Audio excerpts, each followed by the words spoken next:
Satul era pierdut între dealuri și păduri dese, un loc unde timpul părea să curgă altfel, domolit, sub privirile bătrânilor care cunoșteau fiecare umbră din pădure și fiecare crăpătură din drumurile prăfuite. Oamenii trăiau simplu, muncind câmpurile și rugându-se la Dumnezeu pentru recolte bogate și ierni blânde. Până atunci, necazurile mari ocoliseră locul, dar totul avea să se schimbe. Într-o dimineață de toamnă, pe drumul de la răsărit a apărut o trăsură neagră trasă de doi cai obosiți. La cârma ei, un vizitiu mut, cu ochii încercănați și fața pământie. Pe bancheta din spate stătea un bărbat înalt, îmbrăcat în straie preoțești, negre, cu o barbă deasă și privirea împăcată.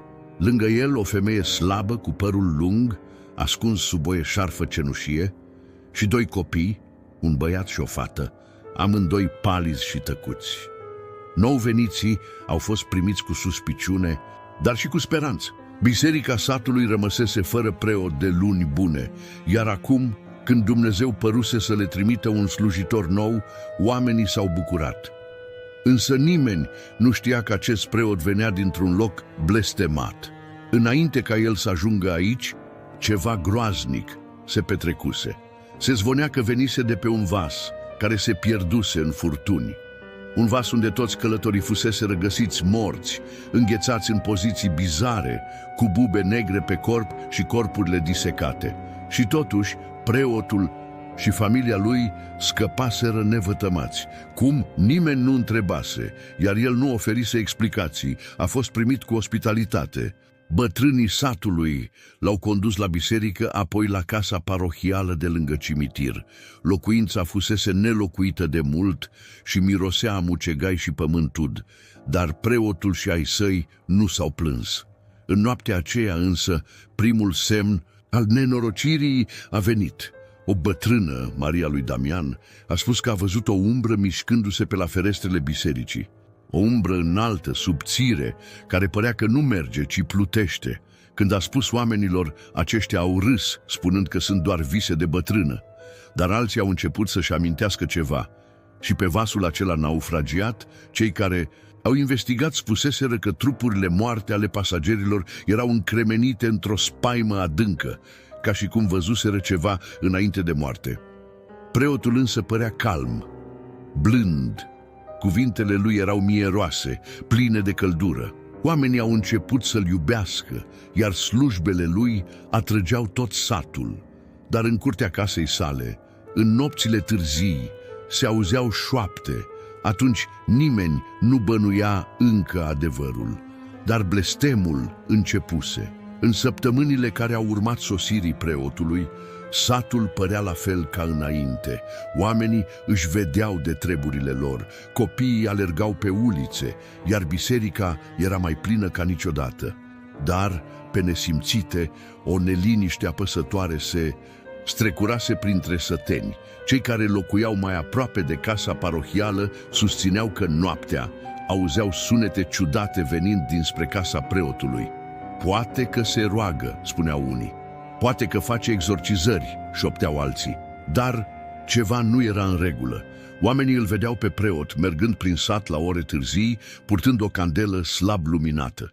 Mergea încet, cu ochii ațintiți în jos, iar câinii lătrau sălbatic când trecea pe lângă casele lor. Femeile își făceau cruce, iar bărbații dădeau din cap, fără să spună nimic. Apoi, într-o dimineață friguroasă de noiembrie, a venit prima moarte. Ion al lui Petre, un om zdravăn, muncitor, fusese găsit mort în patul său. Fața îi era vânătă, gura căscată într-un rictus îngrozitor, iar mâinile crispate pe piept, ca și cum încercase să țină ceva departe. Avea bube negre pe gât și sub brațe, umflate ca niște pungi pline de puroi. Când doctorul satului, bătrânul Matei Iorga, l-a tăiat pentru a vedea ce se află în interior, un miros îngrozitor de putrefacție a umplut camera, deși omul murise abia de câteva ore. Ciuma, a șoptit doctorul. Vestea s-a răspândit ca focul. Sătenii au început să se panicheze. Nu mai fusese niciodată ciumă în satul lor. Moartea neagră bântuise alte locuri, dar îi ocolise, până acum, și atunci a început groaza adevărată. În noaptea următoare, mai mulți săteni au spus că au văzut o umbră neagră, înaltă, plimbându-se printre case. Stătea la ferestre și privea înăuntru, dar nimeni nu-i putea distinge chipul. Când un tânăr a încercat să iasă din casă cu o torță, umbra a dispărut, dar în dimineața următoare el era mort, cu aceleași bube pline de puroi. Sătenii au început să se teamă că moartea însăși venise după ei. Dar preotul, în loc să îi liniștească, a ridicat glasul în biserică și a spus cuvinte care au zguduit comunitatea: aceasta nu este o boală obișnuită, aceasta este o pedeapsă divină. Dumnezeu ne-a trimis moartea neagră pentru păcatele noastre.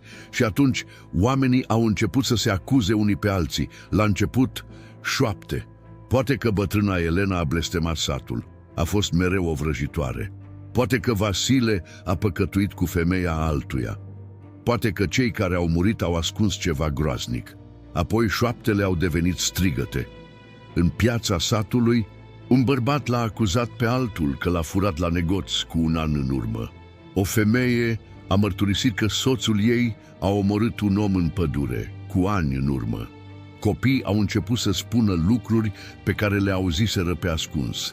Păcatele satului erau dezgropate, unul câte unul, ca niște cadavre dintr-un pământ blestemat, și ciuma continua să răspândească moartea. Între timp, doctorul Matei încerca să oprească molima. Amesteca ceaiuri din plante, ungea trupurile bolnavilor cu ungüente amare și împrăștia ierburi în case pentru a alunga mirosul groaznic al morții. Dar nimic nu părea să funcționeze, însă sătenii au început să observe ceva ciudat. Familia preotului era singura neatinsă de boală. Deși îi vedeau umblând printre morți, deși preoteasa mergea din casă în casă cu o sticluță roșie, spunând că este un leac din plante rare, niciunul dintre ei nu dădea semne de boală. Și atunci bănuiala a început să se strecoare în inimile oamenilor. Ceva era în neregulă cu preotul și familia sa. Și aveau să afle curând cât de adânc mergea groaza. Sătenii deveniseră neliniștiți. În fiecare zi, un alt trup era dus la groapă, acoperit cu cearșafuri îmbibate în sânge și puroi. Mirosul de moarte plutea pe ulițe, iar aerul devenise greu, aproape irespirabil. În schimb, preotul și familia lui păreau mai bine ca niciodată. Preoteasa, o femeie slabă și tăcută, începuse să meargă din casă în casă, ținând în mâini o sticlă înaltă, umplută cu un lichid gros, roșu ca sângele. Spunea că era un leac, un amestec din plante rare, cunoscut doar de ea. Dacă beți asta, organele voastre vor rămâne curate până la moarte. Cuvintele ei ciudate trecuseră neobservate la început, dar curând oamenii au început să șoptească între ei. De ce vorbea despre organe? De ce nu despre vindecare? Unii au refuzat să bea, alții, disperați, au acceptat. În scurt timp, doctorul Matei a observat ceva straniu. Trupurile celor care primeau lichiorul roșu nu erau afectate de ciumă la interior. Blămânii lor putrezeau, dar ficatul, inima și stomacul rămâneau neatinse, de parcă cineva le proteja organele pentru altceva. Moartea continua să facă ravagii, dar preotul avea grijă să țină oamenii înfricoșați. În fiecare duminică urca în amvon și le spunea că epidemia este pedeapsa pentru păcatele lor, că Dumnezeu îi lovește pentru că și-au uitat credința. Oamenii au început să se autoacuze. Vecini, frați și surori își strigau păcatele unii altora, într-o frenezie nebună. Într-o seară, un bărbat nebun de frică și-a legat nevasta de un stâlp în piață și a aruncat cu pietre în ea, strigând că este blestemată. O altă femeie și-a mărturisit în hohote că a avortat în tinerețe și că Dumnezeu o pedepsește acum. Satul devenise un loc al nebuniei și al sângelui. Preotul privea totul din pragul bisericii, cu un zâmbet abia vizibil pe față. Într-o Noapte, un tânăr curajos a decis să afle adevărul despre preoteasă. Mihail, un băiat de vreo 18 ani, și-a luat inima în dinți și a urmat-o pe femeie. A văzut-o intrând în pădure cu sticla roșie în mână. A urmărit-o ascunzându-se în spatele copacilor. La marginea unei poieni, preoteasa s-a oprit lângă o masă de piatră. A scos dintr-un săculeț câteva ierburi negre, le-a zdrobit între palme și le-a amestecat cu lichidul roșu. Apoi a scos dintr-un coș ceva ce l-a înghețat pe Mihail de spaimă. Un rinichi uman, proaspăt, încă zvâcnind, îl storcea în lichidul roșu. Tânărul a făcut un pas înapoi, fără să-și dea seama. O crenguță s-a rupt sub piciorul lui. Preoteasa a tresărit și a întors capul spre el, iar pentru o clipă Mihail a avut impresia că ochii ei sclipeau roșii în întuneric. A fugit, s-a întors în sat gâfâind, dar nimeni nu l-a crezut. "Ești nebun, băiete," i-a spus doctorul. "Ai băut?" L-au întrebat alții. Dar Mihail știa ce văzuse, știa că femeia aceea făcea ceva inuman și că preotul nu era străin de asta. Sătenii se împărțiseră în două tabere. Unii îl venerau pe preot mai mult ca niciodată, convinși că doar prin el puteau fi iertați. Alții începeau să creadă că el și familia lui erau blestemați. Când doctorul Matei i-a spus preotului că vrea să îngroape morții cât mai adânc, ca să nu răspândească boala, acesta s-a opus cu vehemență. "Nu este creștinește," a strigat. "Morții trebuie să rămână aproape de noi." Atunci oamenii au început să-și pună întrebări. De ce se împotrivea înmormântării? Ce avea de ascuns? Și de ce în fiecare noapte, de la casa preotului, se auzeau șoapte stranii, ca niște rugăciuni rostite într-o limbă pe care nimeni nu o cunoștea? Satul începuse să înțeleagă că răul venise odată cu preotul și curând trebuiau să ia măsuri. Noaptea coborâse peste sat ca o mantie grea, înecând ulițele în întuneric. Liniștea nu mai era liniște, ci o tăcere încărcată, plină de așteptare, de teamă. Nimeni nu mai ieșea din case după ce soarele apunea, pentru că atunci apăreau umbrele. Femeile vorbeau în șoaptă despre siluete negre care se mișcau printre case, alunecând fără zgomot. Bătrânii spuneau că acestea nu erau duhuri obișnuite, ci slujitori ai morții, veniți să adune sufletele celor osândiți. Dar Mihail știa mai bine. Umbrele veneau dinspre casa preotului. În acea noapte, un bătrân pe nume Ilie, unul dintre cei mai respectați oameni din sat, s-a îmbolnăvit brusc. Până la apus, trupul îi se acoperise de bube negre, iar sângele îi curgea din ochi și din gură. Rudele lui plângeau la căpătâiul său, dar știau că nu mai avea mult. Ca și cum ar fi simțit, preoteasa a apărut în prag, cu sticla ei de lichior roșu. "Lasă-mă să-l ajut," a spus ea cu vocea ei moale, aproape hipnotică. Rudele au refuzat, dar bătrânul, într-un moment de disperare, a făcut semn că vrea să bea. Cu mâinile tremurânde, și-a lăsat capul pe spate, iar lichidul s-a scurs pe gâtul lui ca un șarpe roșu. N-a mai spus nimic după aceea. A murit înainte de ivirea zorilor. Când rudele au vrut să-l îngroape, doctorul Matei a venit în casă. A privit trupul bătrânului și a cerut să-l examineze. În mod normal, oamenii s-ar fi împotrivit. Nu era obiceiul satului să se umble cu morții. Dar ceva îi făcuse suspicioși, așa că l-au lăsat. Matei a tăiat pielea bătrânului cu un cuțit lung, iar ceea ce a găsit înăuntru l-a făcut să-și scape bisturiul din mână. Organele erau perfect conservate. Inima, ficatul, rinichii, toate arătau ca și cum bătrânul ar fi fost viu. Plămânii însă erau negri, putreziți. "Ce dracu!" a șoptit doctorul. Atunci a înțeles, lichiorul roșu nu era un leac. Era un ritual, organele erau protejate, dar nu pentru cei care mureau, ci pentru altcineva.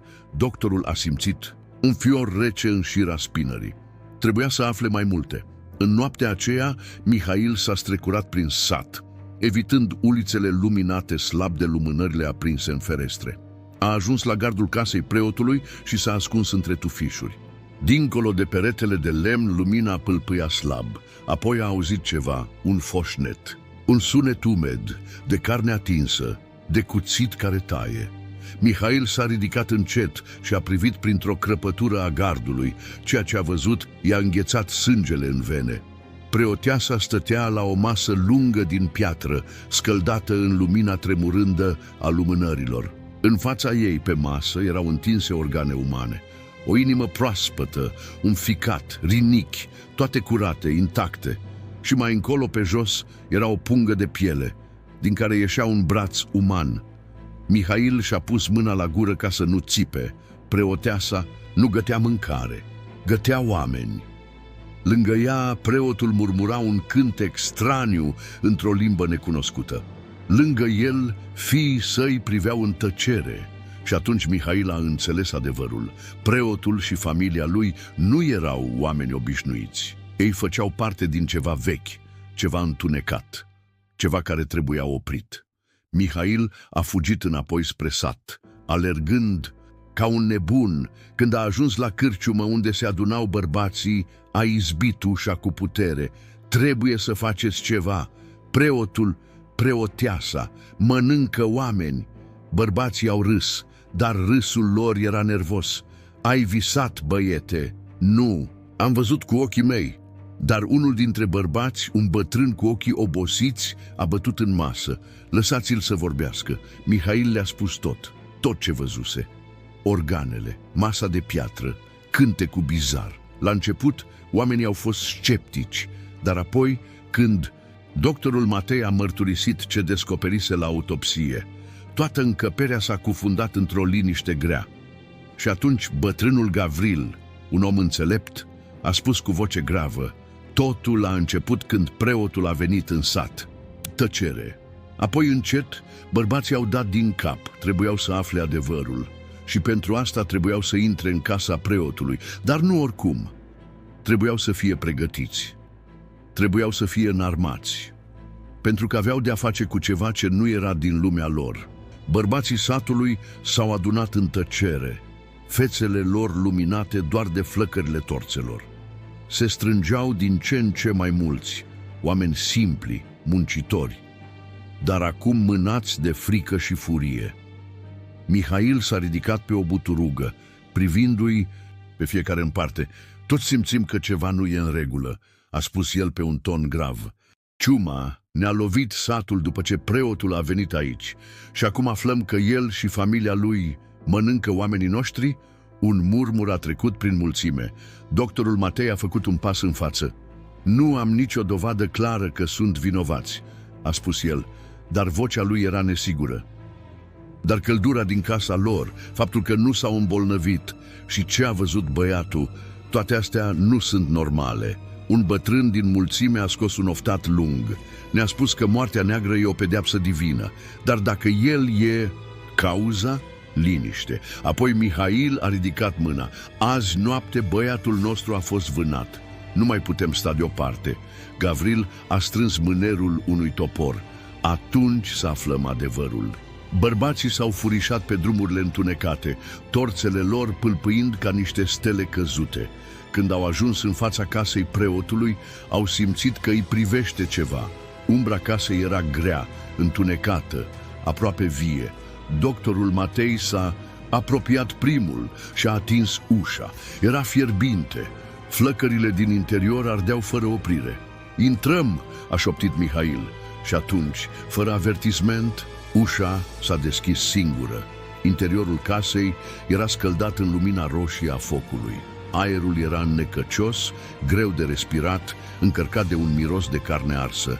Doctorul a pășit primul înăuntru, urmat de Mihail și ceilalți. Și atunci i-au văzut pe preot, pe preoteasă și pe cei doi fii ai lor. Stăteau nemișcați, așezați în jurul mesei. Pe fața preotesei, un zâmbet larg, bolnav. Ce surpriză, a șoptit ea. Doctorul Matei a simțit cum stomacul îi se strânge. Masa din fața lor era acoperită cu organe umane și în mijloc un castron de piatră plin cu sânge. Acum știți, a spus preotul calm. Mihail a ridicat toporul. Monștrilor. Preotul a râs încet. O, sătenilor, voi nu înțelegeți, nu-i așa? Și atunci s-a ridicat încet. Ochii lui erau goi. Noi nu mâncăm ca să ne hrănim, a șoptit el. Mâncăm ca să rămânem veșnici. Și atunci luminile torțelor au tremurat. Umbrele din cameră s-au mișcat singure. Ceva vechi și întunecat era în acea casă. Și în acel moment, bărbații satului au înțeles că nu se confruntau doar cu niște canibali. Se confruntau cu ceva mult mai rău. Sătenii au rămas împietriți în pragul casei preotului. Masa acoperită de organe umane era doar începutul ororii. Ceva nevăzut părea să umple încăperea. Mihail a strâns mai tare toporul în mână. "Ce sunteți voi?" a șoptit el privindu-l pe preot. Preotul și-a ridicat încet capul. Ochii lui nu mai erau umani. "Noi suntem cei aleși," a rostit cu o voce care nu mai părea a lui. Preoteasa a zâmbit larg, dezvăluindu-și dinții pătați de sânge. "Noi suntem umbra care nu moare." Doctorul Matei a înghețat. "Dumnezeule, sunt posedați." Dar preotul a râs. "Posedați? Oh, nu! Noi nu am fost luați împotriva voinței noastre. Noi am ales asta." Și atunci, lumina torțelor s-a stins pentru o clipă. Camera a fost cuprinsă de întuneric, iar când flăcările au pâlpâit din nou, umbrele din jurul preotului se mișcau singure. Întunecimea din jurul lui era vie. Sătenii au făcut un pas în spate. "Duceți-vă! Dracului!"